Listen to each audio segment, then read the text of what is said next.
So meringue powder in first, fourth a cup of water. In the KitchenAid, I recommend the beater because you want to beat to get a peak. So like egg white peaks, we're going for a peak. 30 seconds, stop it, scrape down the sides because the meringue powder will kind of go all over. So do it for 30 seconds, scrape down sides. It usually takes 2 or 3 minutes. It takes a little bit of time to make sure it's not liquidy. Not hard peak, not hard peak like egg white peaks, but don't want it to be dripping. 2 cups of powdered sugar. The instructions are to sift it. If you don't sift it, it still works because I tried it last time just to make sure. I prefer to sift it just in case there's not lumps, but to each their own, sift it or not sift it. I sift it. Then this is very similar to the other one because of the powder. We're gonna turn it on for 30 seconds, scrape it down, turn it on for 30 seconds, scrape it down, then we'll let it ride. So what I've read is I don't see a lot of science with this step. Kind of getting it all incorporated and you're done. So scrape down the sides, make sure it's all incorporated, maybe turn it on high for a couple of seconds, but that's all this step is. So you should have a nice, thick, kind of, like icing. That's what this is called, royal icing. This is the part that I was talking about in my instructions. I wrote, this is the base of the icing. To make it the right consistency, to have the flow, smooth look for fun royal icing cookies, that's when you start adding the water to these next steps. So I leave my base in one container, and then I have other bowls that I'm gonna divide them into for my coloring. The other thing that they say, make sure you keep it covered, make sure you keep it covered. So this icing kind of gets hard and crumbly if it's not covered. So I'll actually move my base into a smaller Tupperware with a lid, and I'll keep a Tupperware with a lid with my base, and then I'll just spoon out enough yellow for what I want, yellow frosting. And then once you put them in the bag, but don't cut it until you're ready to start doing them. So once you start putting them in the bag, so I'll have my 3 bags full. So I've got what I want, put my lid on my container.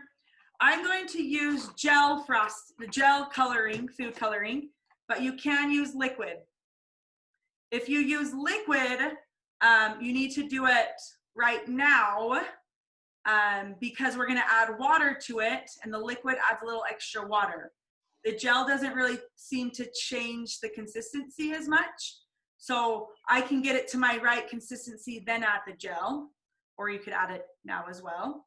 So I'll have a bowl of water with my ½ teaspoon, because that's how we're going to add to thin out this base.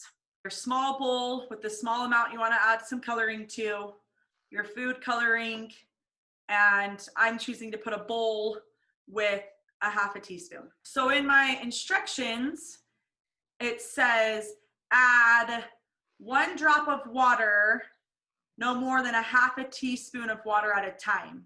So my bowl full and Stacy's bowl full are gonna be different. So I might be able to add a full ½ teaspoon and she might only need a drop or 2. Okay, so to explain what the medium flow and flowing on the instructions on the recipe is, we want to get, I prefer to do everything on the 15-second flow. So right now, I lift my stuff and it doesn't even fall off. The flow is when this starts dripping off, it makes a mark in my bowl, right? And see, I can start counting 1, 2, 3. That's gonna take a really long time for that blob to incorporate back into the frosting. So by adding water, it's gonna make that flow more of a flow. So I have a little bit more, like I said, than Stacy I could see. So Deidre and Kim, less is better.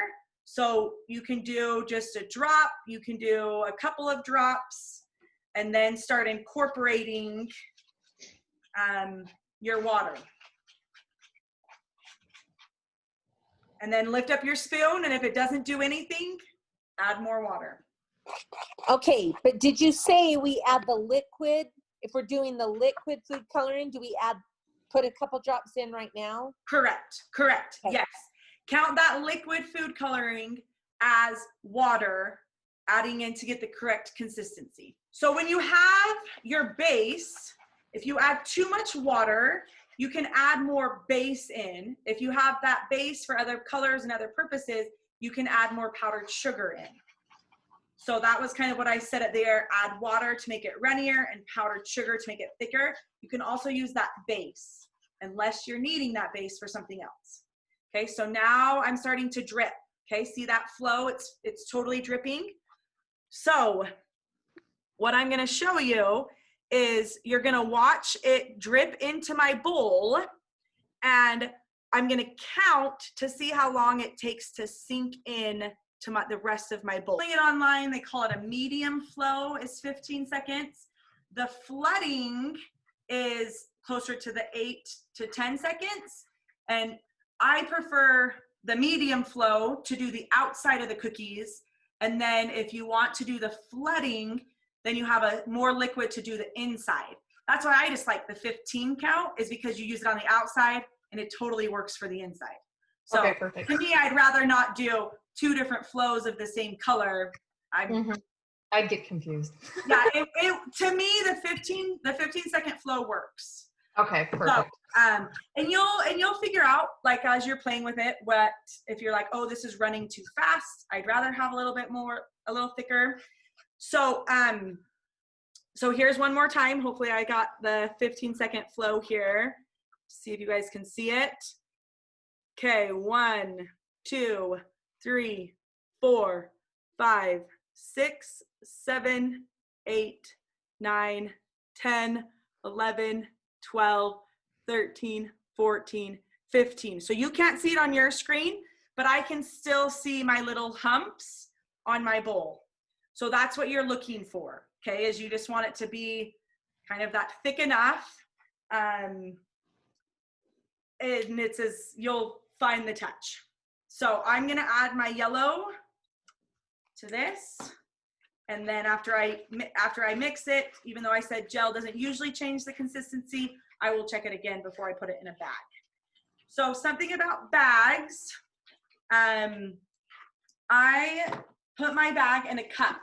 So I gave you small size bags, so you can use a medium small size cup. I have really big bags and I have really big cups for this purpose. So you open up your bag and you put it inside the cup, leaving the top hanging out, and then fold it over the edge so that when you pour it in, it goes right where you need it to be, and then it can stay in the cup. And it can stay in the cup. So after I fill it, I'll close it so that it just kind of is chilling out there, and then I'll leave it on my counter while I do the other colors, because they had said, be careful, it dries out. So, but I won't cut it. I'll keep it in this cup until I'm ready to cut them all. Once all my frosting colors are ready, then I'll cut them, then I'll start frosting. So that's another important part, is to do it all at the same time. Have all your frosting colors ready before you begin frosting. So gel food coloring is brighter. So when you use the liquid, I don't feel like you have as much control to get the bright yellow. So this yellow is more pastel, whereas my gel is a brighter yellow. Just a side note if you're interested in the difference of those two. So I have my yellow here and ready. So I'm just gonna kind of like twist the top to keep the air in, because I don't want it to dry out. You can use rubber bands or clips or hair ties, especially when I do it with my kids. I always make sure to like knot this up somehow. With me, I don't always, but it does, because it's so liquidy. If you set it down on the counter, it will spew out. So I've got my yellow in this cup, and I'm ready to move on to my next color. So you know the recipe that you're using today, if you were to go online, this is more like a half recipe. And that was because we were handing out the meringue powder, and I always have extra. When I make a regular batch, I always have extra base. Today will only be closer to the 12. I made my cookies kind of smaller, so we're gonna see how many small cookies my one batch makes with this half recipe. Because when I practiced my half recipe, I only did the 2 dozen and it was enough. So just so you know, for future reference, this is a half recipe.